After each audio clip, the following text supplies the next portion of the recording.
대행님, 예, 아까 제가 전산망 그 마비로 인한 업무 방해 상황 지금 파악 지시하신 거죠?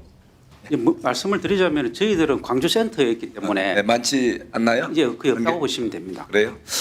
자, 그런데 어쨌든 이번에 전산망 마비 사태가 어떻게 발생한지 알고 계시죠? 예, 예, 그 문제가 있는 걸 고치려고 그 배터리 그 위치를 이설 작업을 하다가 그 이 전혀 매뉴얼도 안 지키고 준비 없이 정말 국가가 직접 관장하는 가장 중요한 뇌수술 같은 걸 하는데도 불구하고 어설프게 하다가 그게 국가전산망 마비로 한 달이 넘도록 한 달 가까이 되도록 지금 아직 복구가 안 되고 있단 말이에요. 다 완벽하게. 자, 이렇게 정말 가장 눈에 보이는 문제가 있는 명백한 걸 고치는 과정에서도 준비 없이 했다가는 이렇게 대혼란이 오는데 검찰 개혁이라는 거, 검찰 폐지에 준하는 식의 개혁을 하겠다고 하면서 그 파급되는 국민들에 미치는 영향이 얼마나 클지는 정말 심각한 상황을 좀 인지하시고 신중하게 가야 됩니다. 예. 자, 그 검찰 우리 수사에 우리 대한민국 검찰청에 우리 수사 무죄율이 혹시 얼마나 되는지 아시나요? 1심 무죄율이 1% 정도 됩니다. 1% 좀 안 되죠. 예. 그런데 그게 지난 21년에 0.59%였던 것이 지난 검경 수사권 조정하면서 0.78%로 30%좀 넘게 32% 이상 늘었어요. 예, 거기다가 또 그 무죄 비용 보상금이 있죠. 예. 무죄 비용 보상금도 21년에 50억 수준에 있던 것이 24년에 75.7억 정도로 늘었죠. 예, 그렇습니다. 예, 무려 50% 늘은 거예요. 예. 자, 잘해보자고 검경 수사권 조정을 해서 검찰 권한을 많이 경찰이 이관했는데 오히려 무죄율이 늘고 이렇게 무죄 비용 보상금이 늘었단 말이에요. 예. 뭔가 문제가 있는 거죠. 그 무죄는 재심 네. 사건이라든지 과거사 네. 사건에서 80% 이상 차지하고 있습니다. 어쨌든 이 무죄 보상금 예산도 많이 들고 또 이런 게 많아요. 그다음에 그 이 영국에 혹시 영국은 수사 기소 분리돼 있죠? 그 예. 영국의 그 무죄율이 얼마나 되는지 혹시 아시나요? 30% 넘는 정도로. 네, 그 정도는 아니고 한 16.7% 되죠. 자, 어쨌든 수사 기소가 분리가 되면은 훨씬 뭐든 더 수사가 잘 될 걸 줄 알았는데 실제 현상은 아니란 얘기죠. 만약에 우리가 이렇게 준비 없이 수사 기소를 무리하게 분리를 하다 보면 이렇게 무죄율이 무려 25% 20% 이상 급증을 하면 결과적으로 그게 수사가 난맥상이 드러나고 국민을 위한 이런 개혁이 아닌 거잖아요.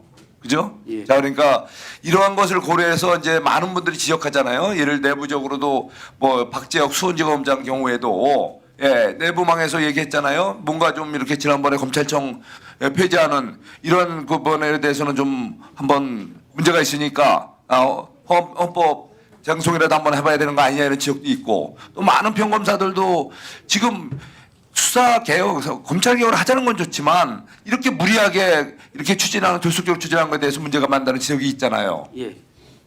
이런 부분들에 대해서 어떻게 지금 계획을 하고 계세요? 이렇게 여론 수렴을 좀 제대로 내부망 수렴을 좀 하고 예. 제대로 된 그 검찰 개혁을 위한 그 노력 어떤 방향을 좀 갖고 계신가요? 예, 의원님께서 말씀하시는 그런 우려가 생기지 않도록 아마 준비를 저희들도 그렇고 유관기관들끼리 막 계속 모여서 회의를 하고 마련해야 될 걸로 알고 있습니다. 네.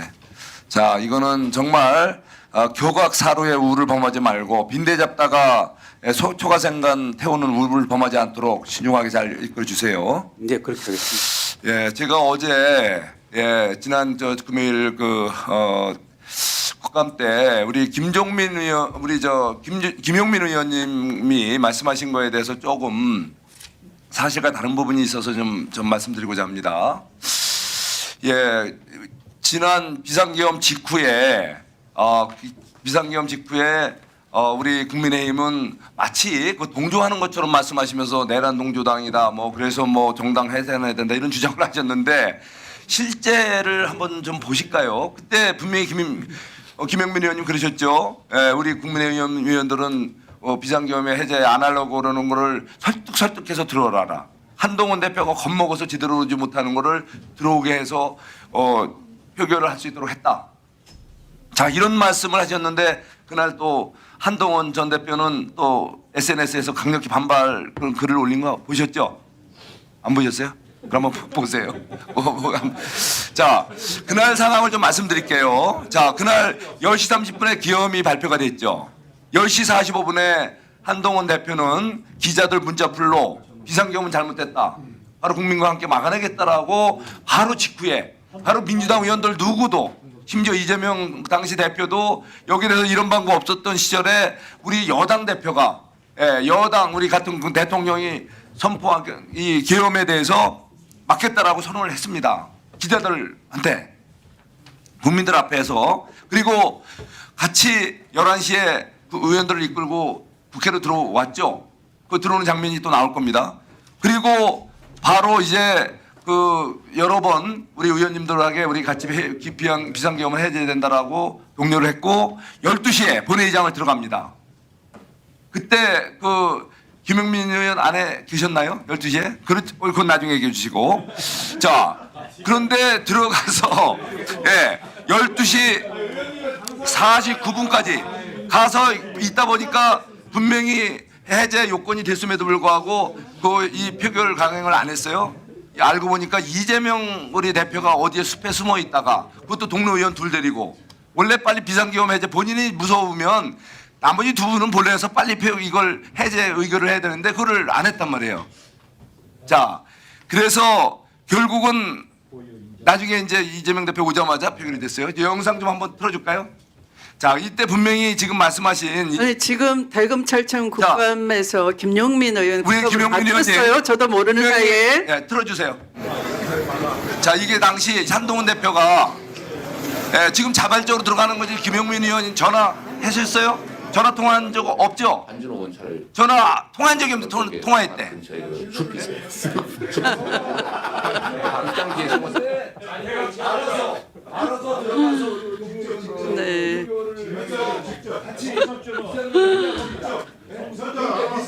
네, 발언 시간이 종료되었으므로 정리해 주시기 바랍니다. 네, 피감 기관을 대신해서 우리 김용민 의원님이 답변하시겠습니까? 네.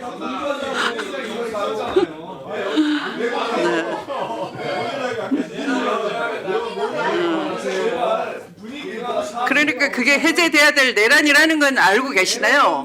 뭐 위법성이 없어서 영장을 기각한다라고 하지만 네.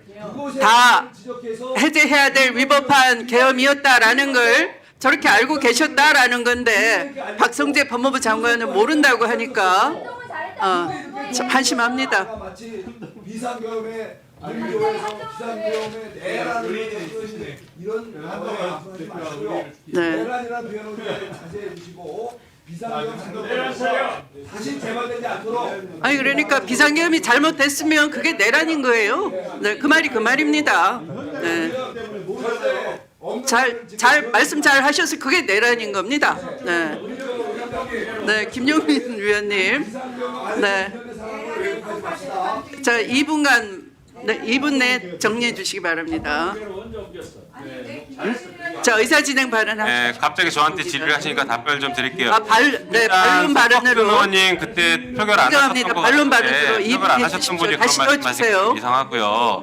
그리고 지난번에도 제가 이 발언하니까 너무 이렇게 또 지금처럼 막 시끄럽게 하셔가지고 제가 발언을 좀 정돈되게 하지 못하게 좀 방해하셨습니다. 그거 먼저 지적하고요.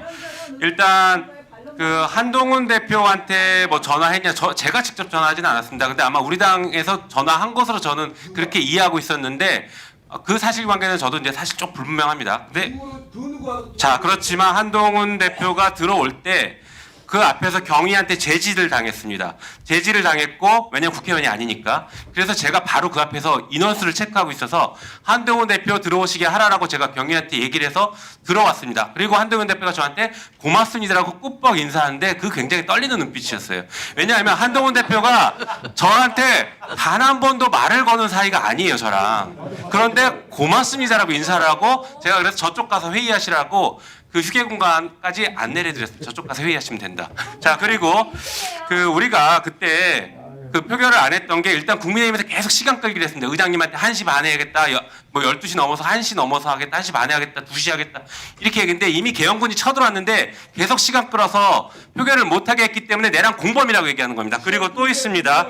우리가 기다렸던 이유가 왜 그랬냐입니까? 그렇지 않습니다. 이재명 대표는 이미 국회 본청에서 기다리고 있었고 우리가 정족수 151명 채울 때까지 기다리고 있었습니다. 왜? 체포될까봐. 지금 체포되려고 했죠. 그리고 왜 우리가 국민의힘이 들어왔는데도 151명 기다렸냐면 표결을 시작했는데 국민의힘 의원이 갑자기 나가버리면 표결 불성립이 됩니다. 그럼 우리가 계엄 해제를 못해요. 우리가 국민의힘을 어떻게 믿고 표결합니까? 그래서 단독 과반수를 기다렸던 것입니다. 그리고 이재명 대표가 숨어 있었다고요? 그 체포하고 지금 사살하려고 했었기 때문에 본청에 대기 중이었고요. 본청 전체를 다 불을 켜놨습니다. 어디에 있는지 모르게 하기 위해서. 숲이 아닙니다. 제가 계속 소통하고 있었습니다. 그래서 이재명 대표가 표결을 해도 되는 상황인지를 네, 종료해 주십시오. 네, 종료해 주십시오. 굉장히 전략적으로 했던 거예요. 그 상황에서도 우리가 네, 조용히 해 주십시오.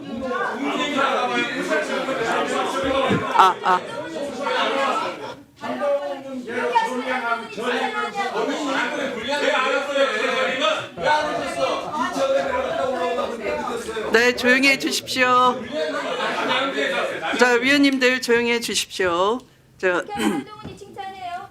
그 위원님의 질의는 지금 송석준 위원님까지 하는 것으로 하고요. 지금 오후 국감에 대해서 이제 우리 대금 차장님 예. 조금 이 입장을 잘 사력 있게 말씀해 주시면 감사하겠습니다. 무슨 지금 수사 기소 분리가 정해진 마당에 이 보안 수사가 반드시 필요하다거나 경찰은 제1방어선이라면 검찰은 제2방어선이다. 그런 논리를 새롭게 펼치시면 안 됩니다. 수사 기소 분리가 되는데 무슨 1방어선, 2방어선이 있겠습니까? 그러니까 만약에 그런 지금까지의 수사를 잘 했더라면은 조폭 편지를 감정인이 제대로 감정하는 것을 제대로